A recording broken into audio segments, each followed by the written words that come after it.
क्यों भाई, आप लोगों की आवाज को क्या हो गया है? ऐसे बोलते हैं भारत माता की जय। मेरे साथ दोनों हाथ उठाइए, उठाइए दोनों हाथ। बंगाल में परिवर्तन का मुट्ठी भींचिए और कलकत्ता में ममता दीदी के कान तक पहुंचे ऐसे बड़े आवाज से बोलिए, भारत माता की, भारत माता की। मंच पर उपस्थित बंगाल भारतीय जनता पार्टी के अध्यक्ष श्रीमान दिलीप घोष जी, मेरे मित्र और पार्टी के महासचिव भाई कैलाश विजयवर्गीय जी, राष्ट्रीय उपाध्यक्ष मुकुल रॉय जी, हमारे नेता राहुल सिन्हा जी, केंद्रीय मंत्री देवश्री चौधरी जी, ज्योतिर्मय महतो जी, श्रीमती लॉकेट चटर्जी जी, सौमित्र खान जी, हमारे राज्यसभा के सांसद स्वपन दादा, श्रीमती भारती घोष जी, श्री सन्याल दत्ता जी और मंच पर उपस्थित सभी पार्टियों से, कांग्रेस, सीपीएम, तृणमूल, सभी से आज भारतीय जनता पार्टी ज्वाइन किए हुए एमएलए, जिला पंचायत अध्यक्ष, काउंसिलर, जिला अध्यक्ष, बोर्ड निगम के अध्यक्ष, भाइयों बहनों, और आज के समारंभ के केंद्र बिंदु भाई शुभेंदु अधिकारी जी और आज इस विराट जनसभा में आए हुए प्यारे भाई और बहनों, आप सभी का मैं हृदय से स्वागत करता हूं। मित्रों, सबसे पहले मैं महान भूमि को प्रणाम करना चाहता हूं, क्योंकि यही भूमि है जहां इसी क्षेत्र में महान शिक्षा शास्त्री हमारे ईश्वर चंद्र विद्यासागर जी का जन्म हुआ। यही भूमि है जहां पर पूरे देश के युवा आज भी प्रेरणा लेते हैं। ऐसे शहीद खुदीराम बोस का जन्म जहां पर हुआ। मित्रों, खुदीराम बोस जी का आज मैं उनके घर पर जाकर आया हूं, उस माटी को कपाल पर लगाकर आया हूं। उनके जज्बे की कल्पना करिए, 18 साल का लड़का हंसते हंसते हाथ में गीता लेकर वंदे मातरम के मंत्र के साथ फांसी के फंदे को चूमकर अपना बलिदान देता है।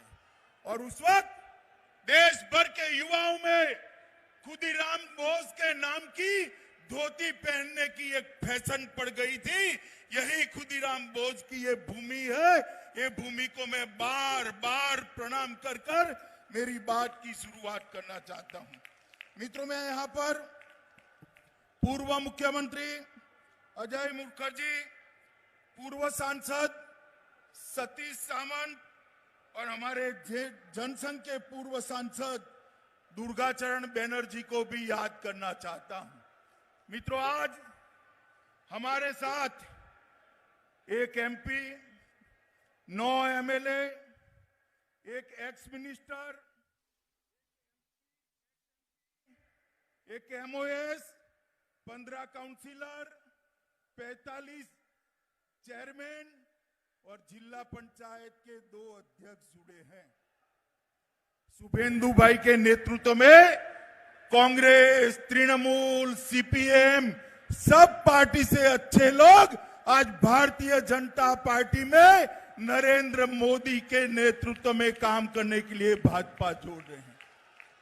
दीदी कहती है कि भारतीय जनता पार्टी दल बदल कराती है। दीदी, मैं आपको याद कराने आया हूं, आपकी मूल पार्टी कौन सी है? तृणमूल कांग्रेस थी क्या? जब आप कांग्रेस छोड़कर तृणमूल बनाई तब वो दल बदल नहीं था। आज भाई शुभेंदु अन्याय के खिलाफ, बंगाल की जनता के शोषण के खिलाफ आपका साथ छोड़कर मोदी जी के साथ आ रहे हैं। आपको दल बदल लग रहा है दीदी, मगर दीदी ये तो शुरुआत है, चुनाव आते आते आप अकेली रह जाएगी। चुनाव आते आते जिस प्रकार की सुनामी को मैं बंगाल में देख रहा हूं, मित्रों, इसकी कल्पना शायद ममता दीदी ने नहीं करी होगी। इसका कारण है, इतने सारे लोग क्यों पार्टी छोड़कर भारतीय जनता पार्टी में आते हैं? क्योंकि मित्रों, एक आदमी जब दल बदलता है तो काफी सोच विचार कर बदलता है। क्योंकि ये जो लोग आ रहे हैं वो मां माटी मानुष के नारे के साथ निकले थे। नारा किसी भी पार्टी का हो बुरा नहीं होता, मगर आपने क्या करा? मां माटी मानुष के नारे को तोलबाजी, तुष्टीकरण और भतीजावाद में परिवर्तित कर दिया। ये 10 करोड़ बंगाली लोगों का भविष्य आपको नहीं दिखाई पड़ता है। ये करोड़ों युवाओं का भविष्य आपको नहीं दिखाई पड़ता है। आपकी नजर में अपना भतीजा है, कब इसको मुख्यमंत्री बना दे, कब इसको मुख्यमंत्री बना दे। मैं पूछने आया हूं बंगाल के युवाओं को, क्या दोष है आपका? क्यों विकास बंगाल में नहीं हो रहा है? मैं पूछने आया हूं बंगाल के किसानों को, मोदी जी जो 6,000 रुपया भेज रहे हैं, बंगाल के किसानों को क्यों नहीं मिल रहा है? देश के 10 करोड़ किसानों को 95,000 करोड़ रुपया मिल गया, मगर बंगाल के किसानों को फूटी कौड़ी नहीं मिली, क्योंकि ममता दीदी उनकी सूची ही नहीं बेचती है। मित्रों, देश भर में जो गरीब आदमी है उसको 5 लाख रुपए तक की सभी स्वास्थ्य सुविधाएं free of cost Narendra Modi ji देते हैं। बंगाल के गरीबों को मिलनी चाहिए या नहीं मिलनी चाहिए? जरा बोलिए, जोर से बोलिए, मिलनी चाहिए नहीं मिलनी चाहिए?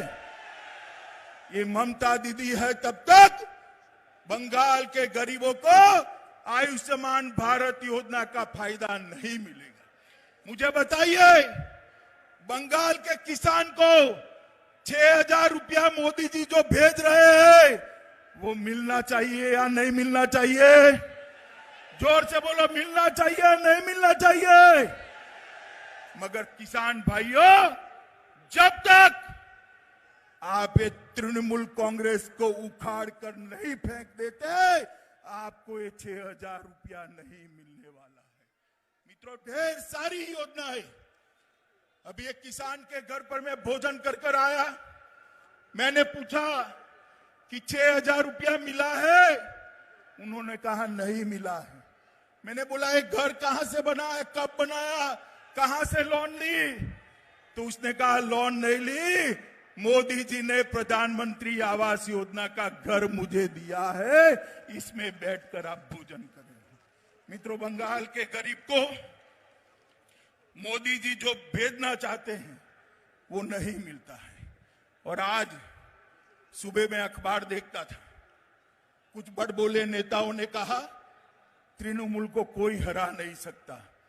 मैं उनको याद कराना चाहता हूं कि संसद के चुनाव के अंदर आप कहते थे बीजेपी का खाता नहीं खुलेगा।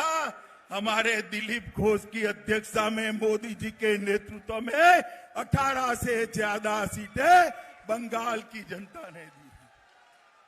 और दीदी, कान खोलकर सुन लो, आज लाखों लोगों की हाजिरी में कहने आया हूं मैं, जब विधानसभा के चुनाव का परिणाम आए, परिणाम देख लेना, इस बार 200 सीटों से ज्यादा सीटों के साथ भारतीय जनता पार्टी की सरकार बनने जा रही है। क्योंकि आपने वादा किया था बंगाल के विकास का। बंगाल का तो कोई विकास नहीं हुआ। यहां पर टोलबाजी बढ़ गई, गुंडों को शरण मिली। आपने वादा किया था भ्रष्टाचार हटाने का। मोदी जी ने अम्फान तूफान के लिए जो पैसे भेजे, सारे के सारे तृणमूल के गुंडों के पॉकेट में चले गए। मित्रों, पॉकेट में। मोदी जी ने कोरोना के कालखंड में गरीबों के लिए 8 महीने तक अनाज बेचा। सारा का सारा अनाज तृणमूल के गुंडे चपत कर गए, बंगाल के गरीबों को नहीं मिला। हाईकोर्ट ने ऑर्डर करना पड़ा कि इसकी सीएजी से जांच हो। ममता दीदी, शर्म आनी चाहिए आपको, शर्म आनी चाहिए। गरीब के पेट का अनाज आपकी पार्टी के कार्यकर्ता लूट कर ले गए हैं, इसलिए आपको बंगाल की जनता नहीं चाहती। मित्रों, अभी अभी हमारे पार्टी के अध्यक्ष श्रीमान नड्डा जी आए थे। उनके गाड़ी के कॉनवे पर बड़े बड़े पत्थर मारकर हमला किया गया। दीदी, क्या आप समझती हो कि इससे हम डर जाएंगे क्या? हमारे 300 से ज्यादा कार्यकर्ता की जाने गई है। मगर दीदी सुन लो, जितनी हिंसा करोगी भारतीय जनता पार्टी का कार्यकर्ता इतनी जोर से आपका सामना करेगा।